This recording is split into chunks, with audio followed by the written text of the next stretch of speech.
Hi there, this is Chinkee Tan, also known as Mr. Chink Positive. Some people ask me, especially the salespeople, ask me, Chinkee, when do you think is the right time for me to stop presenting to a client? Why should we stop presenting? That is what we're going to talk about. Please, okay, let's tune in. Pero bago natin pag-usapan yan, please do join me on my YouTube account. Okay, don't forget to click subscribe and then click the bell button para pag may bago tayong video, manonotify po kayo. If you're following man sa Facebook, follow me on my Facebook and click see first. See first para pag may bago tayong video, man-notify po tayo. Alam mo, in my years of selling, ito yung na-realize ko talaga. Actually, I'm already in the years of selling for 42 years. I started my sales career at the age of 12. So, you might guess how old I am right now. Alam mo, one thing I've discovered is this, the single most wasteful thing that can happen in your sales career is talking to a client who is not qualified. Oo. Alam mo, kahit na magdamagan kayo magpresentan, magdamagan kayo magpilitan, magpersuade, alam mo, wala pa rin mangyayari yan. Pero ito yung na-realize ko rin. Alam mo, walking away is very hard, especially if you've spent a lot of time, energy, resources, building a relationship with your client, o lalo na kung close pa sa iyo yan. Diba? Parang, when you give up, it means back to zero. It means nothing. Sayang lahat ang pagod mo. Pero ito yung reality. Let's go to the flip side. If you also do not stop presenting, reality is, every minute you spend chasing an unqualified client is also robbing away time for you to close a high-valued and right prospect. Natatanggal at nananakaw din yung oras mo. Hindi lang yan. Napapagod ka pa, na-stress ka pa, nadidisappoint ka pa. Alam mo, even if you try to close a person who is not qualified, again, ulitin ko, you're just wasting time, energy, and effort. Alam mo, this is what I want to do for you to avoid these pitfalls of closing the wrong clients or bad fit clients or prospect. I want you to look at these following signs, okay? Ano ba itong 5 signs na ito in order for us to avoid and then stop presenting para ma-avoid na po yung mga pains po natin as in terms of the field of selling. Number 1, stop presenting to the prospect who can't focus. You know what I normally do pag ako nag-uumpisa ako mag-present? Okay, like after I set an appointment, I appreciate them for taking their time out to come here and then listen to my short presentation. Before even presenting, I will ask, Sir, ma'am, how much time can you give me undivided attention? How many minutes? So if they say, okay, I can only give you at least 5 minutes, I will be faithful and then give a 5-minute presentation. But you know, hindi ko talaga matanggap yung habang nagpe-present ka, tumitingin sa relo mo, tumitingin sa relo niya, may kausap sa phone, tapos maraming interaction. Alam mo, normally, pagka ganun na, medyo polite na ako. Polite na ako in the sense, ma'am, sir, I would be the one volunteering and telling them, ma'am, sir, I think we caught you at a very wrong time. Is it okay for us to reschedule pag hindi ka na masyadong busy? Because I don't want to take time away from you. So number 1, learn how to take away the opportunity. That's number 1 if they don't have focus. Second thing, they don't really have what we call as the budget. When you say budget, alam mo, pag tayo nagbebenta po, we always hear, ay, wala pa akong pera, wala pa akong budget, I don't think I can afford it. Okay, yes, that should give you a cue, but most of the time, you just need to learn how to read the handwriting on the wall or learn how to read between the lines. As a matter of fact, madalas yung sasabi yan because they just want to give you a convenient excuse. However, okay, some people, okay, or some companies cannot really afford your product. Okay, so paano po ang gagawin natin? In order for us to discover. Paano? Siyempre, you ask probing questions. Like for example, may binibenta ka talagang isang produkto. Like for example, binibenta kang, let's say, isang vacuum cleaner. Ang halaga is 200,000. Tinanong mo, ma'am, if I ask, no, what is the combined income of your, yung kayong buong household nyo per year? Tapos na-realize mo talaga, ang combined income lang nila is 500,000. You know what? Let me tell you this truth. Kahit na gusto mo benta ng 200,000, they will not give you 50% of the budget of the entire year for you. So in other words, you are talking to the wrong client. So you got to learn how to ask the right question. Third sign in order for you to know when you should stop presenting, ito. They don't return your calls or texts. Pagka tina-text ka na, di ba, hindi na nag-return ng call, tapos hindi na sumasagot, tapos ang text back sa'yo, who you?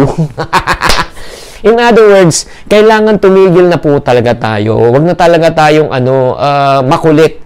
No, kasi pagka makulit pa rin, sinasayang mo lang oras mo, sinasayang mo rin oras nila. It's time for you to say, okay, I don't think he's the right person for me.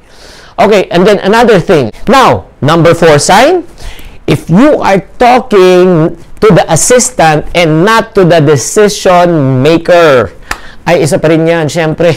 Di ba? Hindi naman sa, we want to look down at other people. Ultimately, you got to talk to the decision maker.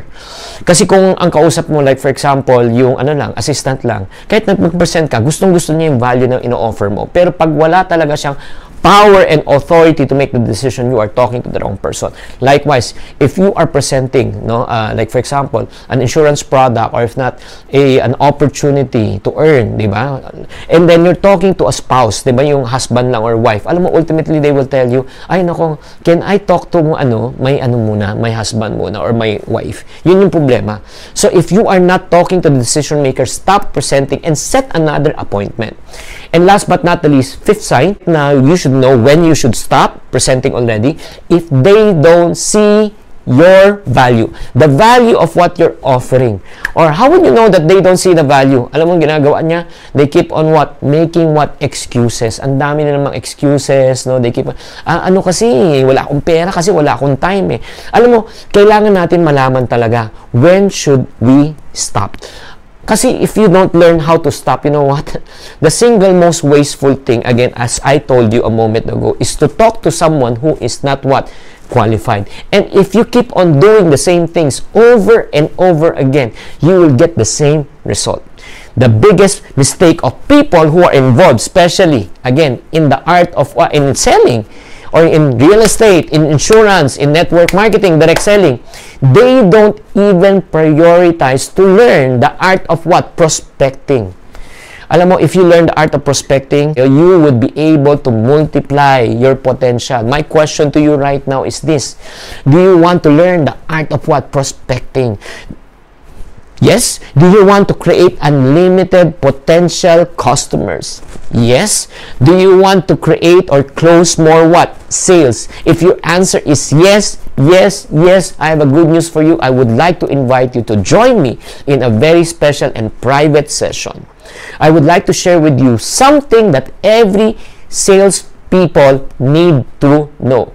Learn the art of prospecting. Be a master prospector. How to earn your first million by prospecting, or millions by prospecting. When is this? This is going to be on April 20, Saturday po, 9 p.m. Manila time at to 12 midnight. Saan po? Via Facebook Live. Private group po to, so you can watch it over and over again for 30 days, whether you're team abroad, you're in team province. We want to make this accessible for you. And in this special session, I will teach you a lot of great things. My 42 years of experience of selling. First, I will share with you, learn how to create prospecting headlines that really work. I specialize in the area of social media marketing. I have already 1.9 million followers in my social media account. And how I did that? Definitely, I create good headlines to attract attention of my buyers. Alam mo, very important yan. If you know how to create attention in social media, you will be able to create a lot of prospects. Second, I will also teach you how to create hot prospects in less than 60 seconds. The mere fact, parating may 3-foot rule kami sinasabi. Every time when you meet a person, a living person, they are your prospect. The question is, how can you make them convert? And then third, I will also teach you how to make prospects come to your presentation and meeting. Instead of you begging them to come, they will be the one volunteering and asking you, when is your next presentation? Last but not the least, I will also teach you how to make a 1-minute presentation to your prospect. You can easily make a presentation. You don't have to present for 45 minutes or an hour or 2 days. All you need to do is learn the art of prospecting and presentation. I'm going to teach you how to do it in 60 seconds and many, many more.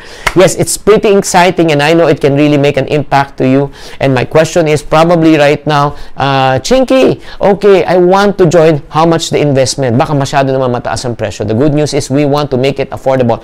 We won't charge you thousands of pesos. The registration and the investment is only 799 pesos. 799. And this is the great news. May early bird registration pa tayo right now. And for those people who will register early. Okay, may early bird registration tayo for only 599 pesos. 599. However, that offer will last only up to April 15. April 15. Please do grab that opportunity so that you can get the early bird registration. If you are really decided to really become a master prospector, type the word called master in your comment box. Type the word master in your comment box and I will send you a link so that you'll be able to enroll and register and reserve a slot. Type the word called master right now in your comment box. Thank you very much for tuning in. I hope that you have learned from this short session. If you like this session, please do share it with other people and I will see you on April 20.